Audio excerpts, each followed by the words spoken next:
സ്ത്രീകൾ പുറത്തുപോയി ജോലി ചെയ്ത് കൊണ്ടുവന്ന പൈസ കൊണ്ട് കഴിയുന്ന പുരുഷന്മാരാണോ നാട്ടിൽ കൂടുതലുള്ളത്? എത്രയോ പേരങ്ങനെ കഴിയുന്നു. എത്രയോ പേരെന്ന് പറയുന്നത് പോലെ കുറച്ച് സ്ത്രീകളല്ലാതെ കഴിയുന്നുണ്ടാകും. പക്ഷെ ഭൂരിപക്ഷം വരുന്ന എല്ലാവരും ജീവിക്കുന്നത് പുരുഷന്റെ കീഴിൽ തന്നെയാണ്. സാർ എന്താ പൂച്ചനെ കൊണ്ടുവന്നിട്ടുണ്ടോ സംവാദത്തിന് വന്നപ്പോ? അത് പൂച്ച വിളിക്കുന്നതല്ല, അത് ഇപ്പോഴും പുരുഷനെ പരിഹസിക്കാനുള്ള സ്ത്രീയുടെ താല്പര്യം ഒരുപടി മുന്നിലാണ് എല്ലാ കാലഘട്ടത്തിലും നിൽക്കുന്നത്. അങ്ങനെ പറയരുത്. ഭാഷ നന്നായിരിക്കണം. ഭാഷ നന്നായിരിക്കണമെന്ന് തന്നെയാണ് ഞാനും പറയുന്നത്. ഈ ഭാഷ സാറ് സംസാരിക്കുന്ന ഞാൻ സംസാരിക്കുന്ന ഭാഷ അതിന് പോലും പറയുന്നത് മാതൃഭാഷ എന്നാണ്. അതിൽ പോലും മാതൃ അവരൊരു സ്ത്രീയുണ്ട്. ഇതിനെപ്പറ്റി 1872 ഞങ്ങളൊരു ഡിസ്കഷൻ നടന്നപ്പോൾ അന്നത്തെ മലയാള ഭാഷ ലെക്ചറായിരുന്ന ശ്രീ കോമളം സാറിന്റെ മോൻ ചോദിച്ചു, അച്ഛാ എന്തുകൊണ്ടാണ് മാതൃഭാഷ എന്ന് പറയുന്നത്? അപ്പൊ കോമളം സാർ കൊടുത്ത മറുപടി, വീട്ടിൽ കൂടുതൽ സമയം സംസാരിക്കുന്നത് അമ്മയാണല്ലോ, എന്നെ സംസാരിക്കാൻ നിന്റെ അമ്മ അനുവദിക്കുന്നില്ലല്ലോ. ഇത് ശരിക്കും ഒരു പുരുഷന്റെ വേദനയെ വരച്ചു കാട്ടി ഈ സംഭവം എന്റെ മുന്നിൽ. ഉത്തരവാദിത്തങ്ങൾ, ഓരോ കുടുംബത്തിന്റെയും ഉത്തരവാദിത്തങ്ങളുടെ ചുമതല പുരുഷനാണല്ലോ. ആരാണോ അതിന് ഉത്തരവാദി? ഞാനാണോ? പുരുഷന് ചുമതല കൊടുത്തത് ആരാണ്? സ്ത്രീയാണോ? പുരുഷൻ തന്നെത്താനെ അങ്ങനെ എല്ലാം ഏറ്റെടുക്കുകയാണ്. നമ്മൾ വായിച്ചിട്ടുണ്ട് നാ സ്ത്രീ സ്വാതന്ത്ര്യ മഹമ്മദി എന്ന്. എന്താ ഈ ഞാൻ സ്ത്രീകൾക്ക് ഞാൻ വേണ്ടേ? നാ സ്ത്രീ സ്വാതന്ത്ര്യ മഹമ്മദി എന്ന് അതെ, ഇത് അങ്ങനെ പറയുന്നതിനോട് ഞാൻ യോജിക്കുന്നു. പക്ഷേ സ്ത്രീകൾ പിതാ രക്ഷതി കൗമാരെ ഭർത്തൃരക്ഷതി വാർദ്ധക്യേ വൃത്തോ രക്ഷതി യൗവനെ എന്നാണ് ശരിക്കും ഇതിനെ കുറിച്ച് പറഞ്ഞിരിക്കുന്നത്. എന്തോ കഷ്ണമൊക്കെ തെറിച്ച് പോണുണ്ടല്ലോ അത് ചൊല്ലിയപ്പോ.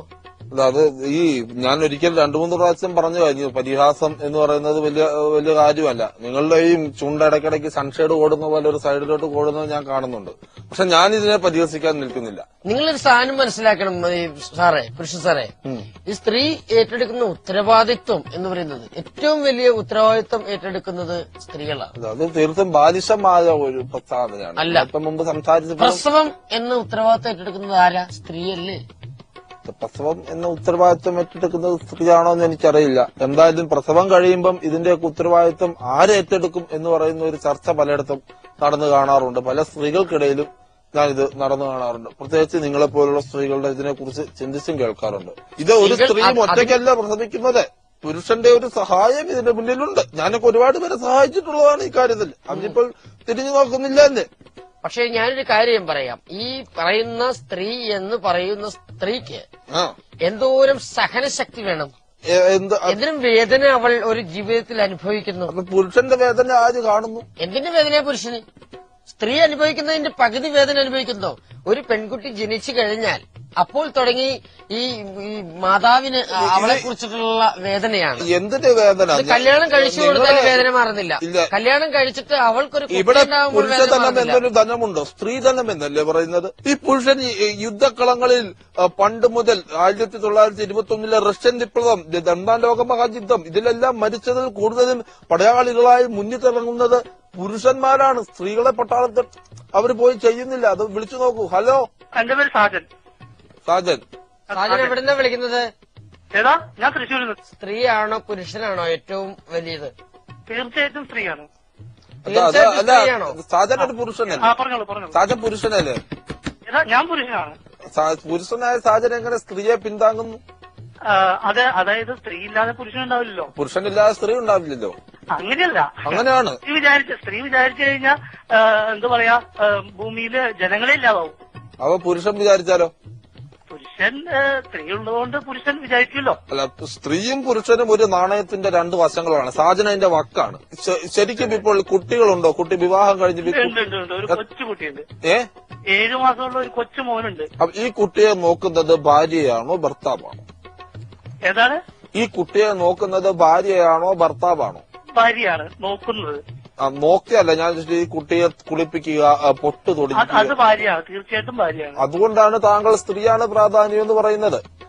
ഈ കുട്ടിക്ക് പൊട്ട് തൊടാനുള്ള പൊട്ടിന്റെയും പൗഡറിന്റെയും ഉടുപ്പിന്റെയും ചിലവ് ആരാണ് വഹിക്കുന്നത്? ചെലവ് ഞാനാണ് വഹിക്കുന്നത്. അപ്പോൾ പുരുഷനല്ലേ പ്രാധാന്യം? അങ്ങനെ പ്രാധാന്യം അങ്ങനെ പറഞ്ഞിട്ട് കാര്യമില്ല.